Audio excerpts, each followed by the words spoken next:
Chers téléspectateurs d'Amani TV, la télé de l'Afrique, bonjour et bienvenue dans votre émission Entretien avec.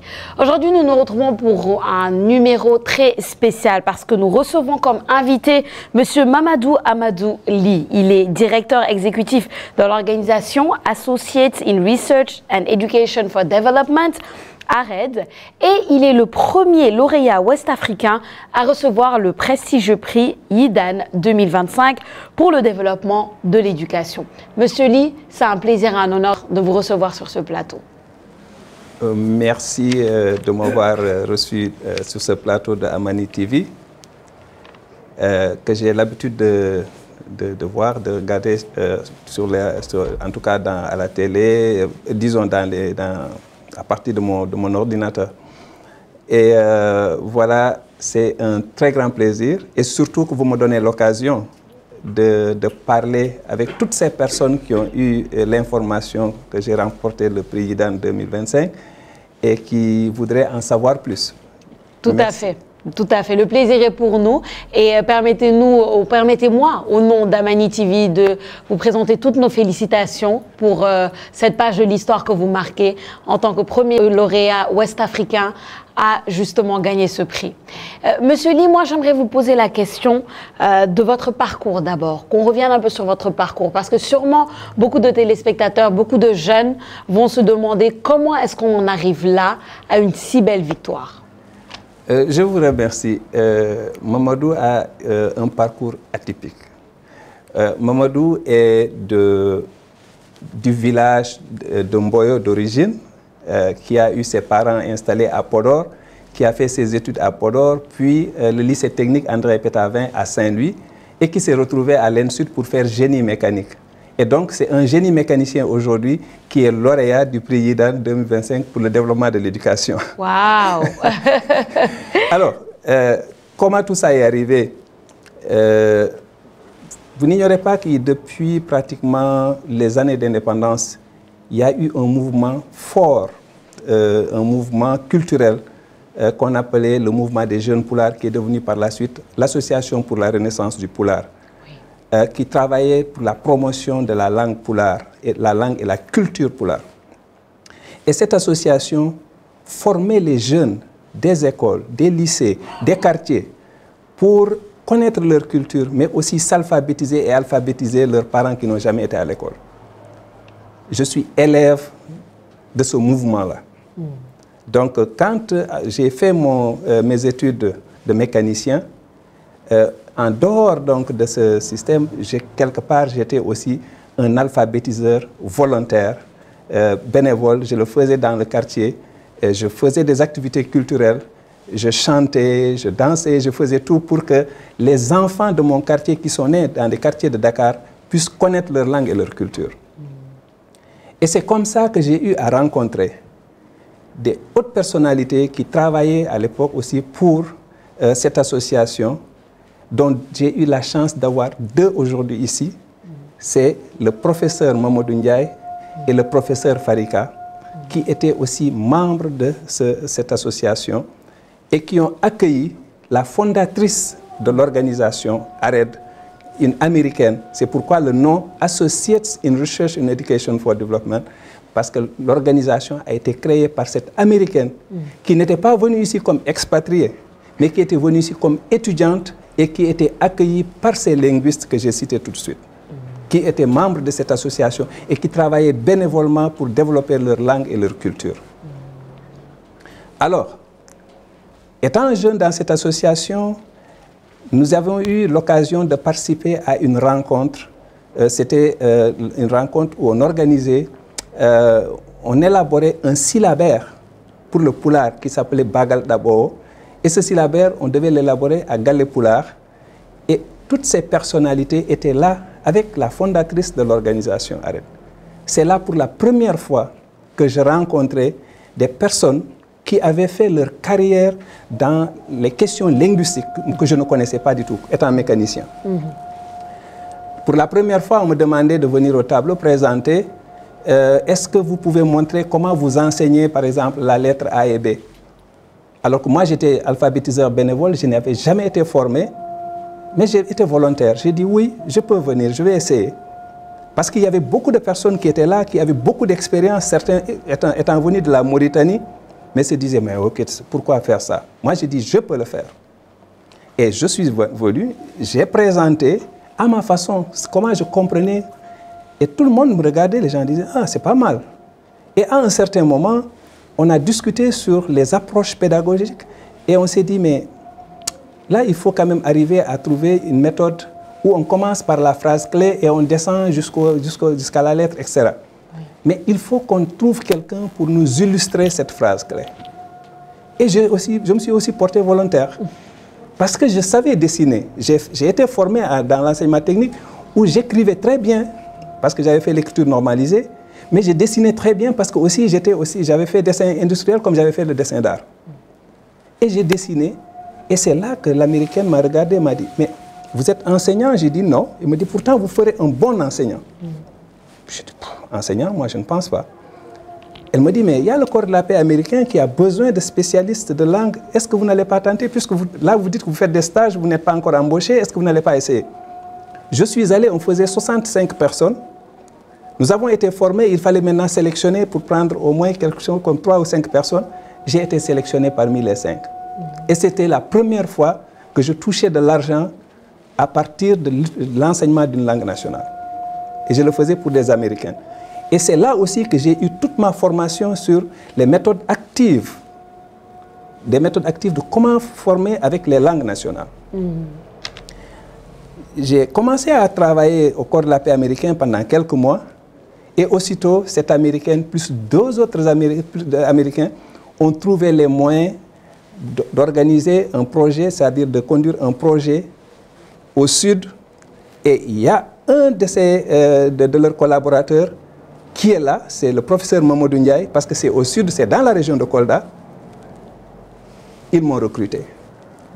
Ils m'ont dit, on ne va même pas faire un appel d'offres, vous serez recruté tout de suite et vous allez travailler avec nous, parce que vous avez vraiment des compétences que nous reconnaissons. Et j'y allais au début pour juste économiser de l'argent, pour aller en France à l'UT de Perpignan pour faire maintenance industrielle. J'ai commencé à faire mes cours d'alphabétisation avec des femmes qui n'ont jamais été à l'école, avec des personnes qui n'ont jamais connu l'école. Et c'est là que je commençais à voir le fruit de mon travail.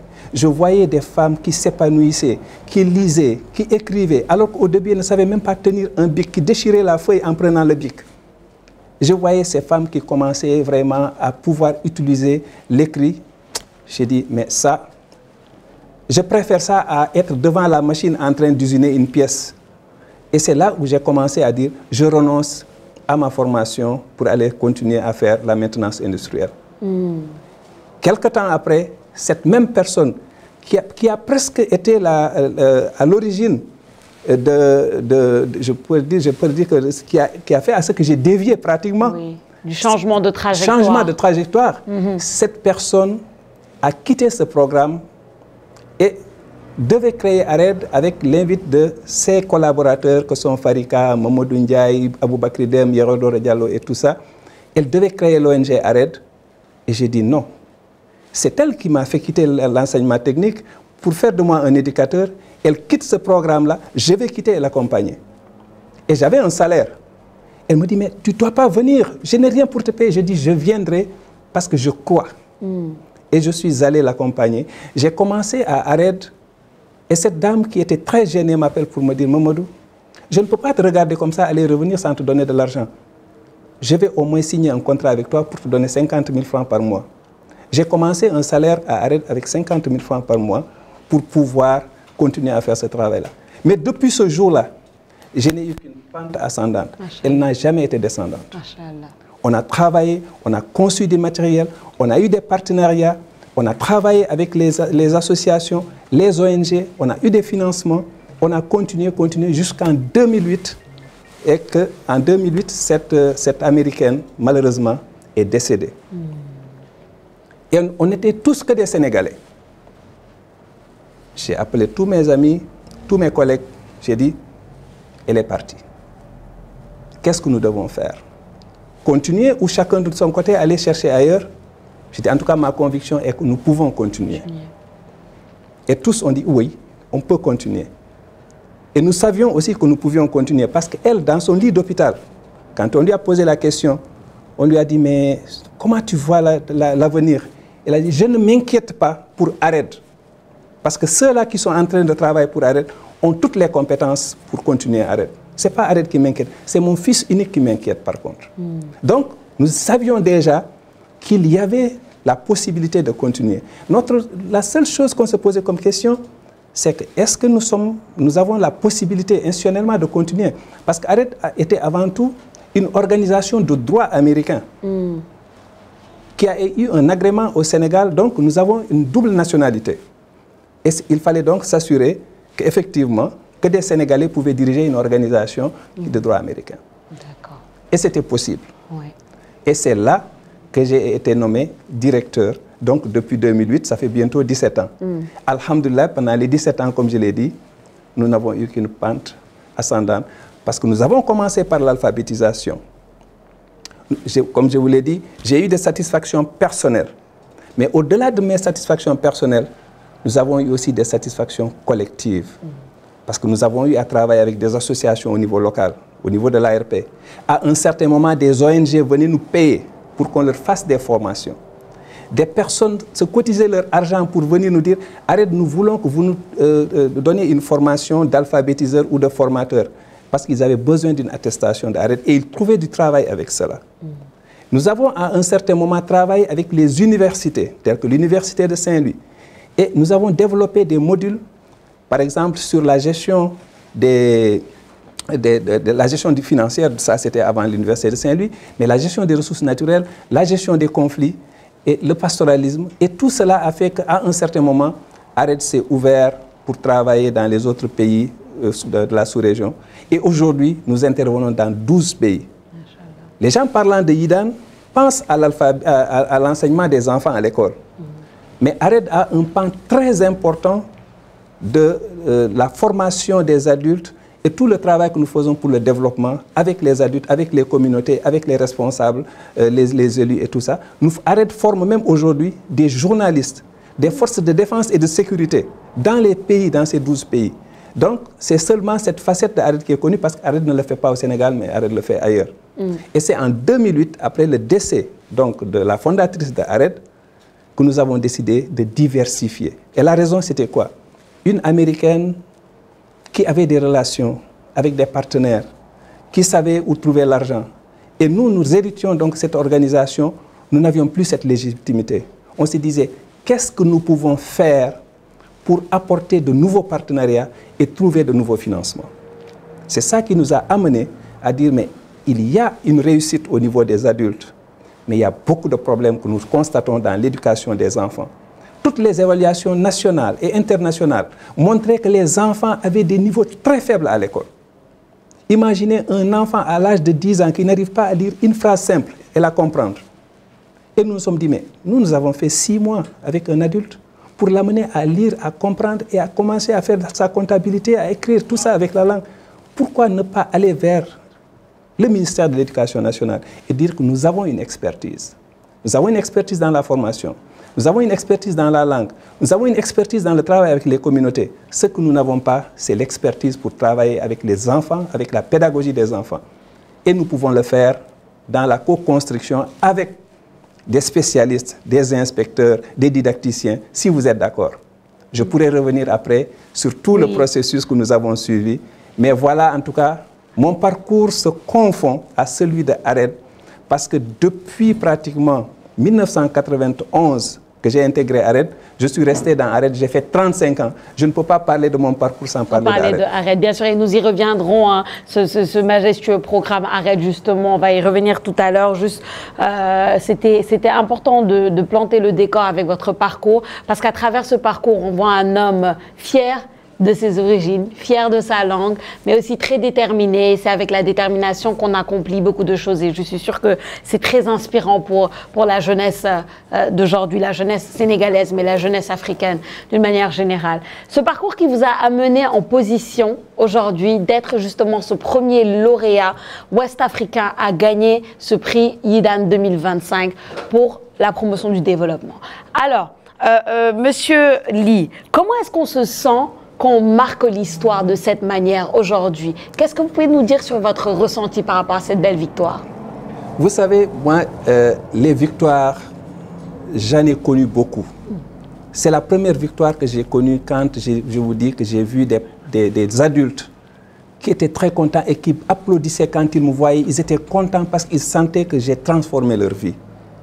C'est quand des associations se regroupaient et se disaient « il faut que tu viennes chez nous, on est tellement contents de ce que vous avez laissé ici. Et aujourd'hui, nous voulons que vous veniez, que vous voyez pratiquement l'héritage que vous avez laissé. » Quand je vois qu'au niveau des partenaires, que chaque jour, que les partenaires viennent vers nous, ARED n'est jamais parti pour chercher un financement. C'est les partenaires qui viennent chez nous pour nous dire « nous avons un financement, est-ce que cela vous intéresse ?» C'est une reconnaissance. Quand dans 12 pays, aujourd'hui, quand on parle du pastoralisme, quand on reconnaît que la principale organisation, sinon la seule, en général, qui signe des contrats gré à gré parce qu'on se dit que c'est la seule spécialiste du domaine, ça, c'est une reconnaissance. Quand il y a, en 2021, nous avons eu le prix Library of Congress. C'est la plus grande librairie du monde qui est basée à Washington. Et tous les autres prix, c'est des prix américains. Ils les donnent à des Américains autochtones.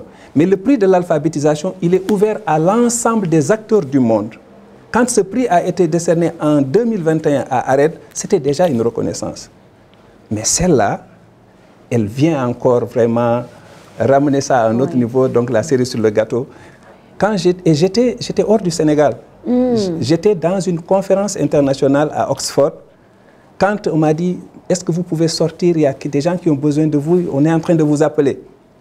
On m'appelle, je dis oui, on me dit, Monsieur Ly, félicitations, vous avez gagné le prix YIDAN. Waouh. Tous les gens avec lesquels je travaillais, tous les gens qui se disaient, Ly, il fallait que vous postulez pour ce prix, me le disaient, mais ils ne croyaient pas que dans les 5 ans que nous pouvions le gagner. Donc, au moins, il faut postuler, comme ça, vous pouvez être dans la liste et tout le monde va vous connaître à travers la communication. C'était ça. Parce que c'est un prix où vous avez... moi, je connais déjà des grandes structures en Inde qui interviennent dans des États et qui ont gagné ce prix-là. Je connais des gens qui sont aux États-Unis, je connais des gens qui sont des Britanniques, etc. Mais je n'avais jamais connu un Africain gagner ce prix. Alors, quand on me l'a dit, je dis, ah, mais j'ai sauté, quoi. C'était la première chose que j'ai eu à faire. Mais oui. Et après, je reçois un appel, on me dit, d'ailleurs, il y a celui qui avait gagné le prix en 2020, il est là-bas, donc à Oxford, il viendra vous voir tout de suite, elle. Et elle arrive, on se rencontre dehors, elle me dit, oui, je confirme effectivement que tu as gagné le prix, félicitations, ça a transformé ma vie. Elle a commencé à me parler du prix, c'est là que je commençais à me rendre compte que, ah, mais ça, c'est extraordinaire. Et je me suis dit, mais ça, c'est pas moi. C'est pas moi. Tout le parcours que j'ai eu à présenter ici tout de suite, c'est la contribution de toutes ces personnes-là.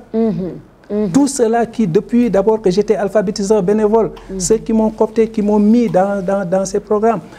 Monsieur Farika, qui pour la première fois m'a mené à Tambacounda pour faire la première formation de ARED. J'avais peur quand j'y ai allé, je vous le dis tout de suite. Oui. Parce que je savais que j'allais rencontrer des grandes personnalités et j'avais peur d'y aller et il fallait qu'on m'accompagne. Oui. Il me dit, je t'accompagne. Il m'a accompagné, on a fait 2 jours, il m'a dit, je t'ai mis le pied à l'étrier, je rentre à Dakar. Et là, j'avais le courage de continuer. Ces personnes-là, je ne peux pas ne pas les citer. Oui. Mais je vous ai tout de suite dit, quand j'ai démissionné pour aller rejoindre ARED avec mes 50 000 francs au début, il y a une autre personne qui a fait la même chose parce qu'elle a eu à peu près le même parcours, c'est Awaka, elle est là. Et depuis 35 ans, avant, plus de 35 ans, parce que nous avons fait 2 ans ensemble d'abord à Kolda, puis 35 ans à Ared. Depuis 37 ans, nous sommes ensemble.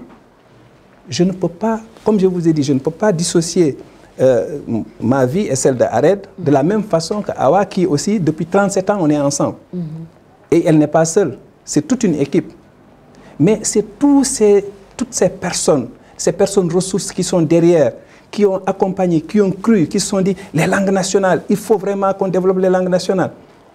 Et pas seulement des Sénégalais. Je vous assure qu'à Ared, je mobilise au moins une quinzaine de personnes, des étrangers, qui sont en général parfois même des consultants payés pour faire des choses, qui disent « je peux travailler avec pour Ared gratuitement ».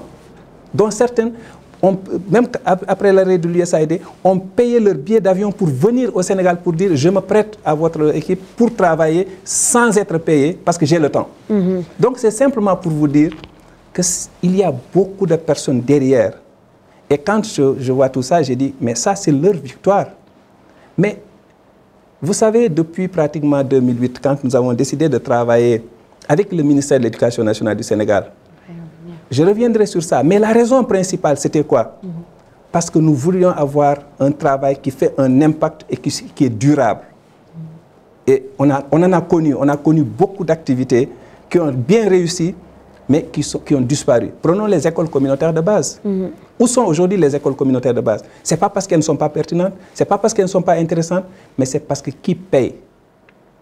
Les cours d'alphabétisation, les gens sont en train de dire le poulard est mort, on n'enseigne plus le poulard, ceci, ça. Pourtant, on sait que c'est important. Pourtant, on sait que ça transforme les vies. Mais qui paye? Et nous, on s'est dit que pour que ça continue de fonctionner, il faut que ce soit pris en charge par l'État. C'est pourquoi nous nous sommes rapprochés du ministère de l'Éducation nationale. Donc, eux aussi, aujourd'hui, nous pouvons dire que quand j'ai gagné ce prix, j'ai pensé à eux. Et justement, oui, on va y venir, hein, Monsieur Ly. Moi, j'aimerais qu'on revienne sur le programme ARED qui aujourd'hui est implanté dans, par exemple, plus de 300 écoles à Kolda. J'aimerais que vous nous parliez un peu plus de ça en détail, de cet accomplissement-là, et aussi du partenariat que vous avez tellement souligné dans votre discours quand vous avez gagné justement le prix IDA, parce que vous avez dit que ça n'aurait pas été possible, en tout cas, sans ce partenariat avec le ministère de l'Éducation nationale. Donc, comment est-ce que cela s'est fait? Et le programme ARED aujourd'hui, implanté dans plus de 300 écoles à Kolda, est-ce que vous pouvez nous en parler? Je vais vous en parler d'abord en corrigeant que quand on dit 300 et quelques écoles à Kolda, c'est juste pour un des projets d'ARED. Oui. Parce qu'ARED travaille dans un projet Soukabe Django à Kolda qui touche plus de 300 écoles. ARED travaille avec un programme en Mauritanie qui touche plus de 209 écoles. ARED travaille avec un programme en Gambie qui touche plus de 200 et quelques écoles. ARED travaille avec le ministère de l'Éducation nationale au Sénégal qui touche 8205 écoles. Machallah. Donc, c'est-à-dire que, et ça c'est juste pour l'éducation des enfants. Ça n'a rien à voir avec le programme des adultes comme je vous l'ai dit. Donc l'impact est très grand.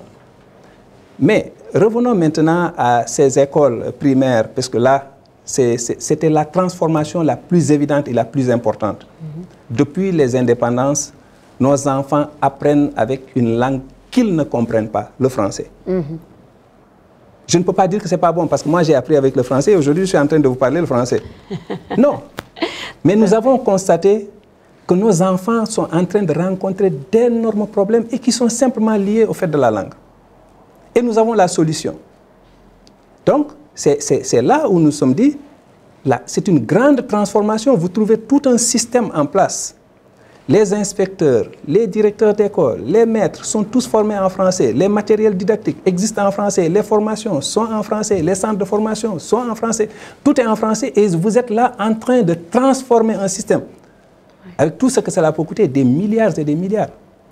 Mais là, quand vous êtes dans cette perspective-là, en train de travailler avec un ministère qui déjà s'ouvre et vous dit « je suis d'accord parce que j'ai vu que les résultats que vous montrez sont des résultats probants, que ça peut apporter un effet. Et cela, nous avons tenu depuis le début de notre intervention. Parce qu'on se dit toujours ça, arrête. On se dit, si les partenaires viennent nous donner leur argent, ce n'est pas par nos beaux yeux, ce n'est pas parce qu'ils se disent que oui, Ly est gentil, etc. Non. C'est parce qu'ils voient que nous sommes en train de faire quelque chose de bien et qui donne des résultats. Et donc notre défi, c'est chaque activité que nous menons, c'est de mettre en place un système de suivi-évaluation, des évaluations rigoureuses qui montrent que ça réussit. Et nous avons tenu, pendant que c'était difficile, pendant que le ministère de l'Éducation nationale a tenté et à certains moments a dit on suspend. En 2008, 2002 à 2008, il y a eu une expérience avec 155 écoles. Ça, c'est l'État du Sénégal qui a conduit cette expérience, qui s'est arrêté. Nous, en 2009, on arrive, on dit on veut retenter. Permettez-nous, est-ce que vous nous le permettez? Oui, mais nous allons travailler ensemble. Nous n'allons pas travailler en marge et venir vous présenter des résultats. Nous allons travailler ensemble. Nous avons commencé à travailler ensemble avec le ministère. Et pour évaluer, si nous, on évalue, en général, les résultats peuvent ne pas être crédibles. Ou si c'est le ministère qui évalue. On dit on va trouver des évaluateurs indépendants qui viennent faire des évaluations d'impact comparatives entre des écoles témoins, des écoles de traitement, pour voir si on compare les élèves en lecture, si on compare les élèves en mathématiques. On ne pouvait pas les comparer en pulaar ou en wolof parce que les autres ne parlaient pas la langue, n'écrivaient pas dans la langue. Voilà. Donc, il était important d'organiser des évaluations indépendantes pour avoir des données à présenter aux différents acteurs afin qu'ils puissent prendre des décisions. La première évaluation a été faite en 2013 par Dalberg. C'est une organisation internationale qui a fait cette évaluation avec des écoles témoins et des écoles de contrôle, de traitement, et avec aussi, comment dirais-je, voilà, ils ont tout un système pour choisir les élèves, pour que les élèves soient au même niveau, que les enseignants soient au même niveau, qu'on ne voit que la différence ne soit que simplement sur l'activité, comment dirais-je, l'élément qui a été introduit. Et là, quand on a évalué, quand on a comparé, les élèves des classes bilingues, c'est-à-dire ceux qui faisaient la moitié de leur temps, le pulaar ou le wolof et autres, et l'autre moitié de temps le français, donc les classes bilingues, comparés aux classes monolingues, ils étaient meilleurs en lecture. Ils étaient meilleurs en mathématiques. Le français maintenant, où les autres travaillaient 100% de leur temps et les autres 50% de leur temps, on a comparé, ceux qui avaient les classes bilingues étaient meilleurs en français. Déjà, à l'époque, c'était Serigne Mbaye Thiam qui était le ministre de l'Éducation nationale. Oui. Il nous a dit tout de suite, réfléchissez sur un plan de mise à l'échelle, ça, il faut qu'on y travaille. Et, quelques temps après, nous sommes partis encore trouver un autre bailleur, c'est-à-dire Dubai Cares, qui nous a accompagnés et nous avons commencé tout de suite à introduire les autres disciplines parce qu'au début, on était avec la lecture et les mathématiques. On a dit qu'il faut toucher toutes les disciplines du curriculum. Lecture, mathématiques, éducation à la science et à la vie sociale. On a mis toutes les disciplines dans ces deux langues. On a aussi fait les évaluations indépendantes. Les évaluations ont montré à tous les niveaux que les élèves des classes bilingues étaient meilleurs que les élèves des classes monolingues. Et on a dit que ça ne suffisait pas. Il y a d'autres sources d'évaluation. Prenons aussi les résultats de ces autres sources et comparons. On a pris les compositions des enfants. Dans les écoles, les compositions, par exemple, il y a des évaluations standardisées. Dans toute une, par exemple, IF, ils font les mêmes compositions. Donc, on peut prendre une classe bilingue et une classe monolingue qui ont fait les mêmes compositions pour comparer les résultats. Les élèves des classes bilingues étaient meilleurs à tous les niveaux que les élèves des classes monolingues. On a dit ça, déjà, c'est une évaluation des inspecteurs, donc c'est le système éducatif. Mais allons plus loin. Ces élèves-là, nous les avons suivis jusqu'en classe de CM2. Et regardons maintenant les examens de fin d'études. Le CFE. On trouvait que les élèves des classes bilingues, là où ils arrivaient à avoir 100%, 70%, 80%, les autres étaient à 30%, 40%. Et récemment, j'ai eu d'ailleurs un président de l'association des parents d'élèves qui est basé à Saint-Louis, qui m'appelle pour me dire, et ça, il n'a fait confirmer les propos d'une enseignante qui est à Saint-Louis qui m'avait dit, Monsieur Ly, je me suis intéressé, j'étais un enseignant bilingue. Depuis, moi, je me suis intéressé à suivre mes élèves.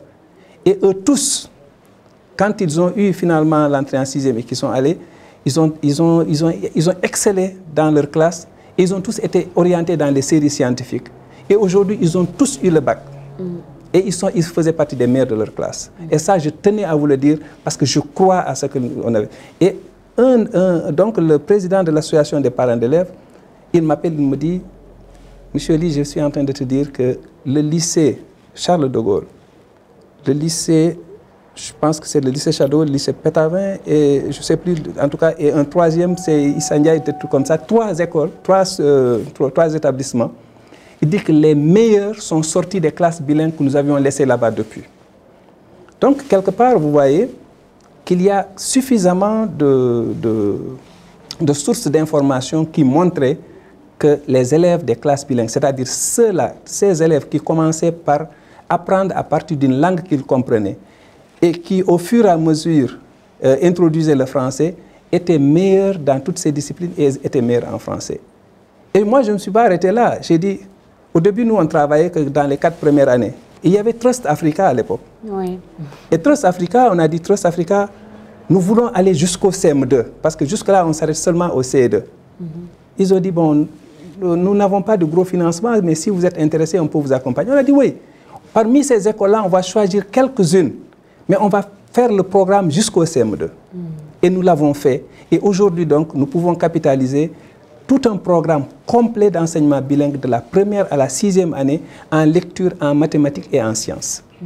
Donc, tout ça, à côté du ministère de l'Éducation nationale, nous comprenons très bien que notre compagnonnage est quand même très beau et que nous pouvons faire beaucoup de choses ensemble. Surtout que, aujourd'hui, ARED est reconnu au Sénégal comme la structure spécialiste en langue nationale et spécialiste en production de matériel pédagogique en langue nationale. Nous l'avons prouvé parce qu'il ne suffisait pas simplement de produire des matériels, mais de savoir produire des matériels de qualité à grande échelle. Quand je dis à grande échelle, quand nous expérimentions pour une centaine de classes, une cinquantaine, une centaine de classes, jusqu'à 200 classes. Mais quand vous travaillez avec le système et qu'à un certain moment, vous travaillez avec des programmes comme l'USAID, on vous dit que vous allez toucher 7 régions du Sénégal où tous les enfants doivent apprendre avec ça. Et donc, vous avez le Pulaar, vous avez le Wolof, vous avez le Serer, et qu'on doit avoir le matériel dans toutes ces langues. Nous l'avons réussi, et dans des moments très, très, très difficiles, avec des périodes assez courtes. Et ici, je me réjouis de voir ici des acteurs. Quand je prends Bassirou Kébé, il est là. Il y a beaucoup d'autres qui sont là, qui ont travaillé. Ils n'étaient pas des agents de ARED. Nous les avons mobilisés pour travailler sur ces matériels. C'est pourquoi aujourd'hui, au moins, nous nous réjouissons d'avoir un grand réseau de personnes ressources constitué d'alphabétiseurs, de spécialistes de langue, de didacticiens, de linguistes à l'université. Ceux-là qui sont les fondateurs d'ARED, qui ont été à l'origine d'ARED, Mamadou Ndiaye, Farika et autres et tout ça, ont tous contribué dans le développement de ces matériels. Et enfin, une personne qui nous a quittés, le professeur Moussa Daf, qui a beaucoup apporté, surtout sur la didactique de l'enseignement bilingue. Parce qu'il fallait comprendre comment travailler avec la langue nationale. Mais il fallait aussi voir les spécialistes du français qui savaient enseigner le français comme langue seconde. Et il en a beaucoup contribué. Voilà, mais Dieu a fait qu'aujourd'hui, il n'est plus parmi nous. Oui, que son âme repose en paix. Il laisse en tout cas un legs très important et que vous continuez d'ailleurs et à qui vous rendez hommage aujourd'hui. Monsieur Ly, on va terminer sur cette question. La question financière. Pourquoi? Parce que le prix IDA 2025 s'accompagne d'un prestige incommensurable, on le sait, mais aussi de 30 millions de dollars. Hong Kong. Vous me devancez. Hong Kong. Parce que 30 millions de dollars Hong Kong ne fait que 2 millions et quelques, 2 900 000, 2 800 000 dollars américains. C'est bien de le préciser. Voilà. 30 millions de dollars Hong Kong. Qui veut dire à peu près 2 millions, comme vous dites, 2 millions de dollars américains. On va round up, comme on dit, aux États-Unis. Alors, Monsieur Ly, la question est la suivante. Est-ce que vous pouvez nous dire, ce financement-là, qu'est-ce que vous aimeriez en faire? Qu'est-ce que vous allez en faire en tant que directeur d'ARED? À quoi il va vous servir, ce financement? D'abord, je tiens à préciser que ça ne fait pas partie des plus gros financements qu'ARED a obtenus. Rien qu'avec LPT, on avait 4 millions et quelques dollars. Rien qu'avec Lecture pour tous, disons, avec Reli, on avait 5 millions et quelques dollars. Rien qu'avec le programme de Gates Foundation, on a à peu près 5 millions de dollars. Donc, 2 800 000 $, en tout cas pour nous, oui. Ça rentre un peu dans... Mais même quand nous avons un financement de 30 000 $, nous le trouvons tellement important que nous cherchons à voir qu'est-ce que nous pouvons faire dedans. Le financement que nous avions obtenu de Trust Africa, il faisait 90 000 $. Pendant qu'on avait 3 600 000 $ de Dubai Cares. Et là, on n'a que 90 000. Mais les 90 000 $, ce qu'on a pu faire pour compléter le matériel de CE2 au CM2 était énorme parce que ça n'existait pas. Donc, d'un point de vue stratégique, parfois, nous prenons avec peu de moyens pour faire beaucoup de choses. Nous avons aujourd'hui un programme qui s'appelle le programme Ndaoune.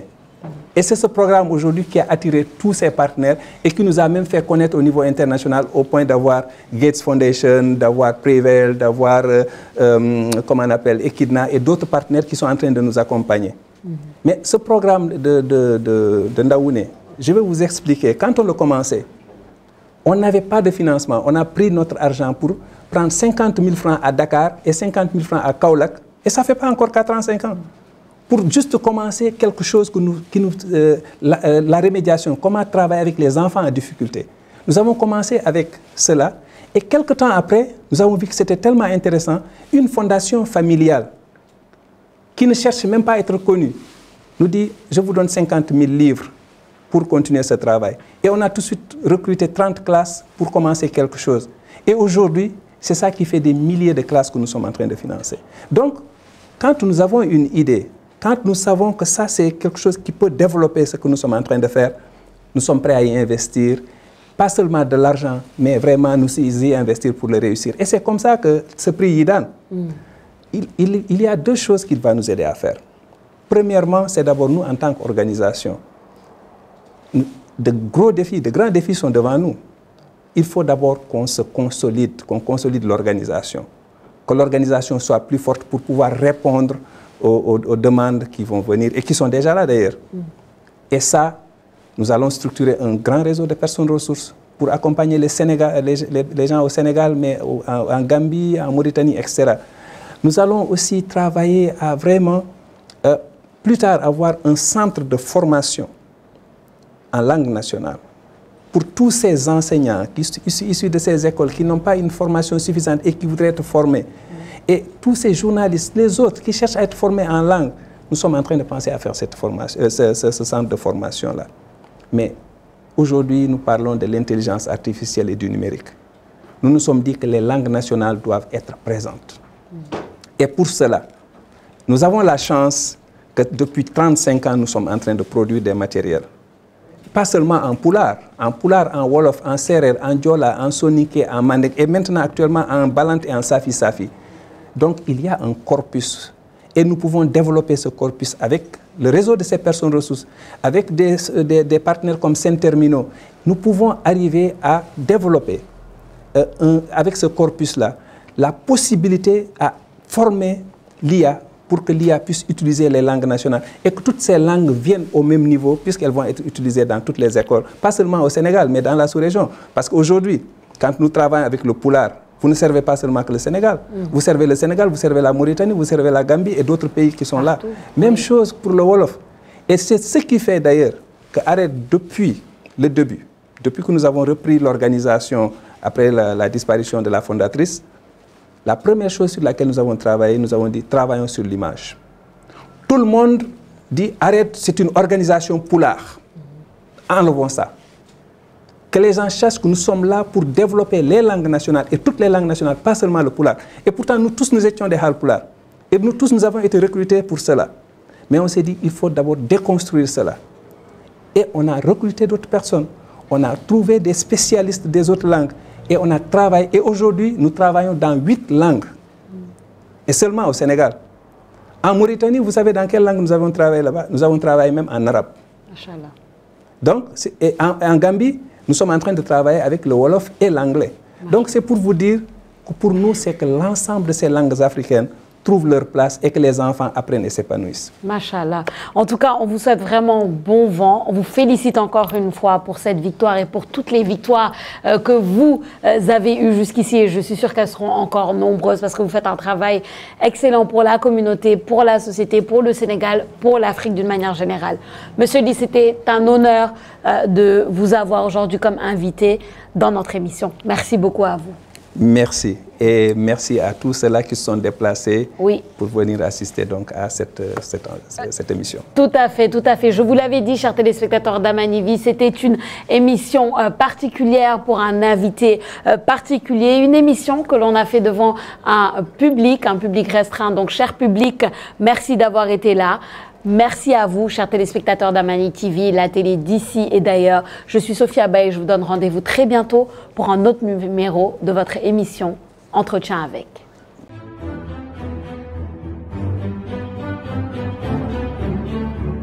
Thank you.